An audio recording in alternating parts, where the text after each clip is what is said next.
स्वागत है आपके अपने YouTube channel Vinod Hindi point में। आज के इस वीडियो में पढ़ने वाले हैं बिहार टीआरई 1, 2 और 3 की जो परीक्षा हुई है और उस परीक्षा में जो क्वालिफाइंग पेपर पूछा जाता है 30 प्रश्नों का, उस प्रश्न को आज के इस वीडियो में देखने वाले हैं। टीआरई की परीक्षा में कुल 150 प्रश्न पूछे जाते हैं, जिसमें से 80 प्रश्न आपके विषय के होंगे और 40 प्रश्न जीएस जीके के होंगे। 30 प्रश्न भाषा के होंगे हिंदी के। जो 30 प्रश्न हिंदी के होंगे उसमें आपको क्वालिफाई करना है। यह नंबर आपका मेरिट में नहीं जोड़ा जाएगा। आपकी जो मेरिट बननी है वह 120 प्रश्नों पर बनेगी।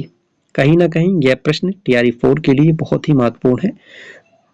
अगर किसी प्रश्न के उत्तर पर आपको संशय लगे तो कमेंट करके आप जरूर बताएं। तो चलिए शुरू करते हैं आज का ये वीडियो। शब्द संस्कृत के किस धातु से बना है? तो इसका सही उत्तर हो जाएगा आपका ए विकल्प, भास। पुराने हिंदी नामकरण किसने दिया? इंशाल्लाह खान, ग्रेसन, चंद्र शर्मा गुलेरी। पुराने हिंदी नामकरण, तो इसका उत्तर हो जाएगा चंद्रधर शर्मा गुलेरी। अपभ्रंश के प्रथम कवि कौन है? अपभ्रंश के प्रथम कवि हैं स्वयंभू। स्वयंभू को हिंदी का प्रथम कवि किसने माना है? तो राम कुमार वर्मा ने स्वयंभू को हिंदी का प्रथम कवि माना है। सरहपाद को राहुल शंकरतायन ने माना है। पुष्पदंत को शिव सिंह सेंगर ने हिंदी का प्रथम कवि माना है। तो इस प्रश्न में पूछा गया है अपभ्रंश के प्रथम कवि कौन है? स्वयंभू, जिन्हें जो है अपभ्रंश का वाल्मीकि भी कहा जाता है। हिंदी भाषा की उत्पत्ति किससे हुई है? प्रकृत से, सौरसेनी से, वैदिक संस्कृत से? तो हिंदी भाषा की उत्पत्ति जो है सौरसेनी अपभ्रंश से हुई है। हिंदी भाषा का इतिहास, हिंदी भाषा का इतिहास पुस्तक के लेखक कौन है? धीरेन्द्र वर्मा, रामचंद्र शुक्ल, किशोरी दास वाजपेयी। इसका सही उत्तर हो जाएगा धीरेन्द्र वर्मा। रामचंद्र शुक्ल का है हिंदी साहित्य का इतिहास। पश्चिमी हिंदी की उत्पत्ति किस अपभ्रंश से हुई है? मागधी, अर्धमागधी, सौरसेनी? तो पश्चिमी हिंदी की उत्पत्ति हुई है सौरसेनी से। मागधी से हुई है बिहारी और अर्धमागधी से हुई है पूर्वी हिंदी। खड़ी बोली हिंदी का प्रथम महाकाव्य कौन सा है? प्रिय प्रवास, रामचरितमानस, कामायनी? खड़ी बोली हिंदी का प्रथम महाकाव्य है प्रिय प्रवास। अयोध्या सिंह उपाध्याय हरिऔध का 1914 में ये लिखा गया है। हिंदी भाषा के अंतर्गत आने वाली उपभाषाओं की संख्या कितनी है? 8, 5, 3। तो जो उपभाषाएं हैं उनकी संख्या है 5।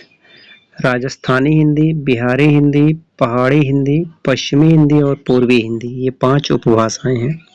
नल से बूंद बूंद पानी टपक रहा है, उक्त वाक्य में बूंद बूंद क्या है? क्रिया विशेषण, क्रिया विशेषण। बूंद बूंद जो है यह क्रिया विशेषण हो जाएगा। मगही किस उपभाषा की बोली है? राजस्थानी, पूर्वी हिंदी, बिहारी? तो मगही, मैथिली ये सभी जो है बिहारी हिंदी के अंतर्गत आती हैं। पूर्वी हिंदी के अंतर्गत अवधी, बघेली और छत्तीसगढ़ी हैं। राजस्थानी के अंतर्गत आपका हो जाएगा मारवाड़ी, मेवाती। मैथिली बोली के कवि कौन है? विद्यापति, अमीर खुसरो, नंददास? मैथिल कोकिल के नाम से विद्यापति को जाना जाता है और इनका अन्य नाम भी है अभिनव जयदेव, कविकुल कुंठाहार। पदावली इनकी प्रसिद्ध कृति है। पदावली के आधार पर विद्यापति को जो है मैथिल कोकिल कवि कहा गया। अवधि का लोकप्रिय महाकाव्य कौन सा है? मृगावती, रामचरितमानस, मधुमालती? अवधि का लोकप्रिय महाकाव्य हो जाएगा रामचरितमानस, गोस्वामी तुलसीदास का। य, घ, थ में कौन सी ध्वनि महाप्राण है? य, घ और ध में कौन सी ध्वनि महाप्राण है? तो सही उत्तर हो जाएगा उपयुक्त में से कोई नहीं। ठीक है। अल्प प्राण और महाप्राण, घोष अघोष से भी संबंधित प्रश्न पूछे जाएंगे। किन ध्वनियों को अनुस्वार कहा जाता है? स्वतंत्र रूप से उच्चारित ध्वनियाँ, स्वर के बाद आने वाली नासिक्य ध्वनियाँ, व्यंजन के बाद आने वाली ध्वनियाँ? उपयुक्त में से एक से अधिक, उपयुक्त में से कोई नहीं। तो अनुस्वार किसे कहा जाता है? स्वर के बाद आने वाली नासिक्य ध्वनियों को अनुस्वार कहा जाता है। ससुराल शब्द में कौन सा प्रत्यय शब्द प्रयुक्त है? राल, आल, अल। ससुराल, तो इसमें जो प्रत्यय होगा वह बी होगा, ससुराल। किस समास में अंतिम पद प्रधान होता है? तत्पुरुष, बहुव्रीहि, द्वंद्व। अंतिम पद प्रधान होता है तत्पुरुष में। द्वंद्व में दोनों पद प्रधान होते हैं। बहुव्रीहि में कोई तीसरा अर्थ निकल कर आता है, तीसरा पद प्रधान होता है। अनिकार्थी शब्द टीका का अर्थ कौन सा नहीं है? पार्श्व, फलदान, तिलक। टीका का अर्थ कौन सा नहीं है? तो पार्श्व जो है यह टीका का अर्थ नहीं है। कण, चिन्ह तथा शून्य किस एक शब्द के अनिकार्थी शब्द हैं? पतंग, भाव, भेद। कण, चिन्ह तथा शून्य उपयुक्त में से कोई नहीं। हिंदी में ह्रस्व स्वर कौन सा है? ह्रस्व स्वर बताना है आपको, तो ए विकल्प सही हो जाएगा, अ और ई। हिंदी वर्णमाला में महाप्राण व्यंजन है। महाप्राण आपका कौन सा है? ख और घ, ये महाप्राण है। हिंदी में ओष्ठ व्यंजन है। ओष्ठ उपयुक्त में से कोई नहीं। संविधान सभा द्वारा हिंदी को भाषा की राजभाषा के रूप में कब स्वीकार किया गया?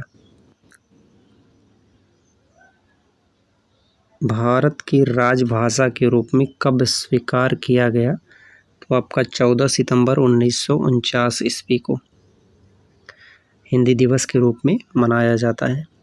कौन सी बोली मध्य पहाड़ी हिंदी उपभाषा के अंतर्गत आती है?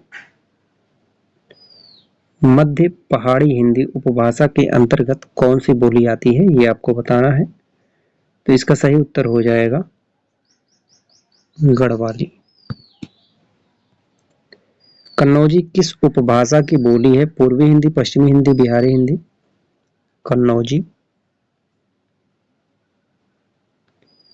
कन्नौजी आपका पश्चिमी हिंदी की बोली है। छोटी बात को बढ़ा चढ़ाकर कहना अर्थ के लिए सटीक मुहावरा कौन सा है? मन टटोलना, तिल का ताड़, दाल न गलना। छोटी बात को बढ़ा चढ़ाकर कहना, तो तिल का ताड़ बनाना या तिल का ताड़ करना। तुलसीदास ने कवितावली की रचना किस भाषा में की? मैथिली, अवधी, ब्रजभाषा। तुलसीदास ने कवितावली की रचना ब्रजभाषा में की। राजस्थानी उपभाषा अंतर्गत कितनी बोलियां आती हैं? 6, 5, 4। इसका सही उत्तर हो जाएगा 4। खड़ी बोली को आर्टिफिशियल डिलेक्ट, कृत्रिम बोली किसने कहा? George Abraham Grierson, Gilchrist, Garcin de Tassy. Khari Boli को कृत्रिम बोली किसने कहा? महत्वपूर्ण प्रश्न है। तो जॉर्ज ग्रेसन ने खड़ी बोली को कृत्रिम बोली कहा। इनके साहित्य इतिहास ग्रंथ का नाम है the modern vernacular literature of Hindustan, जिसका हिंदी अनुवाद किशोरी लाल गुप्त ने किया। पहाड़ी उपभाषा के अंतर्गत कौन सी बोली नहीं आती? पूर्वी पहाड़ी, मध्य पहाड़ी, पश्चिमी पहाड़ी। तो पहाड़ी उपभाषा के अंतर्गत आपका पूर्वी पहाड़ी ये नहीं आता है। निम्नलिखित में से कौन सा शुद्ध शब्द है? अंत्याक्षरी, अंत्याक्षरी, अंत्याक्षरी। शुद्ध शब्द आपको बताना है, कौन सा हो जाएगा?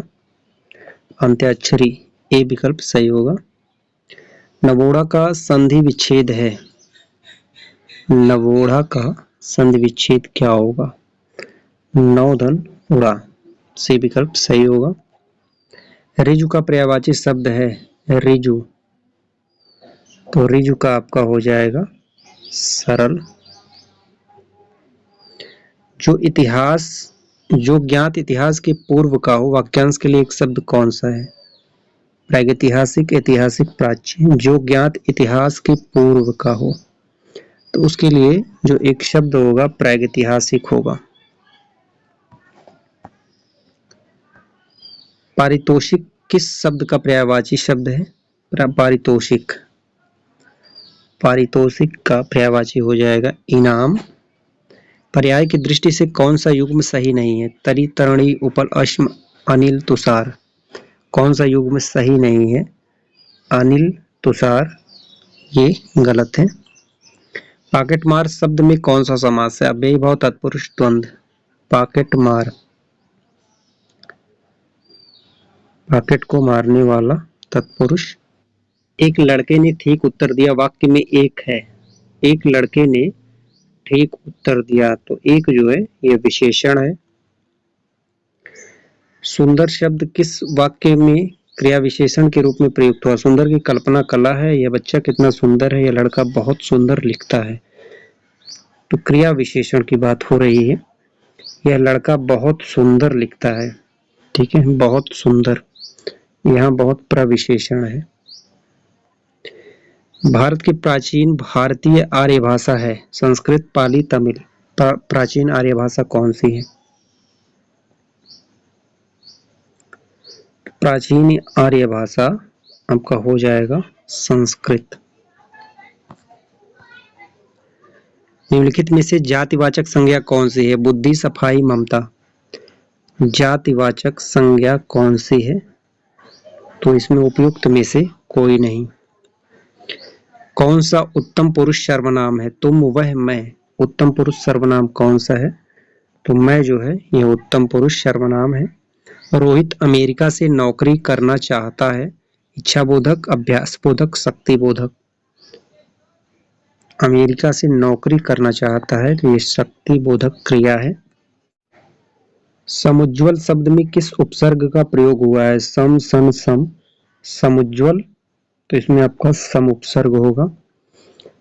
बिहार स्टेट पेपर 2 की परीक्षा में उपसर्ग भी सिलेबस में लगा हुआ है, तो इससे संबंधित 1 से 2 प्रश्न पूछे जाएंगे।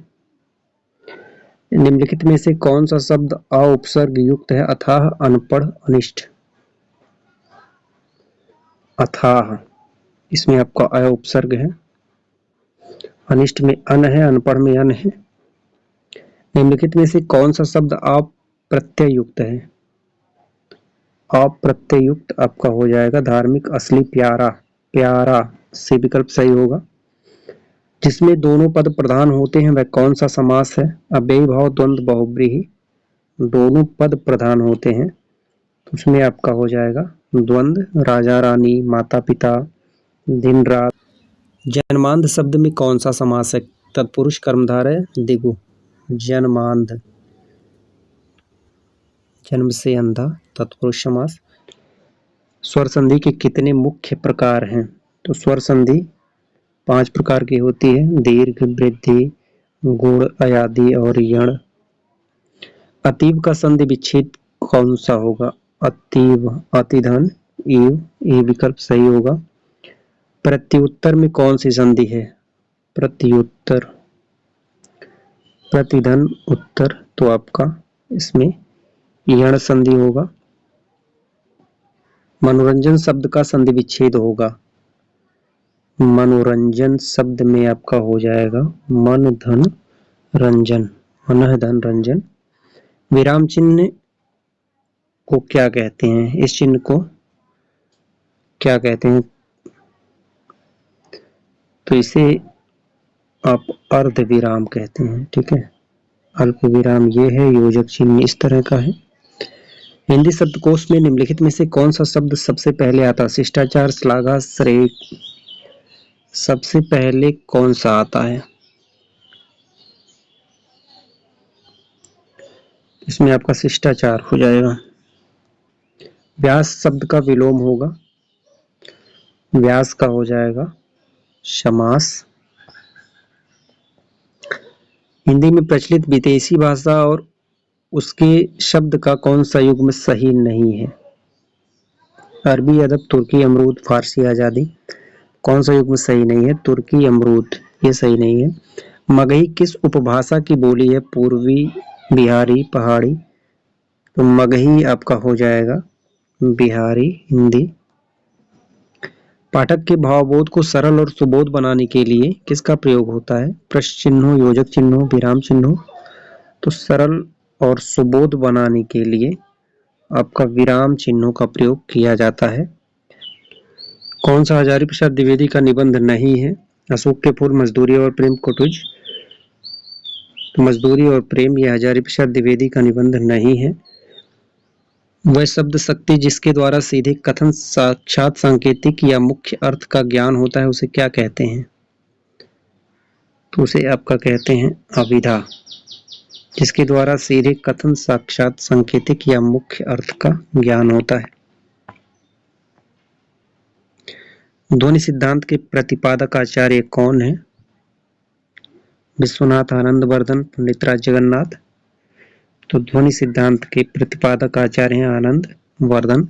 विश्वनाथ की एक पंक्ति पूछी जाती है अक्सर, वाक्य रसात्मक काव्यम, और पंडित राज जगन्नाथ को पंडित राज की उपाधि किसने दी, ये भी पूछा जाता है। तो इसका उत्तर हो जाएगा शाहजहां।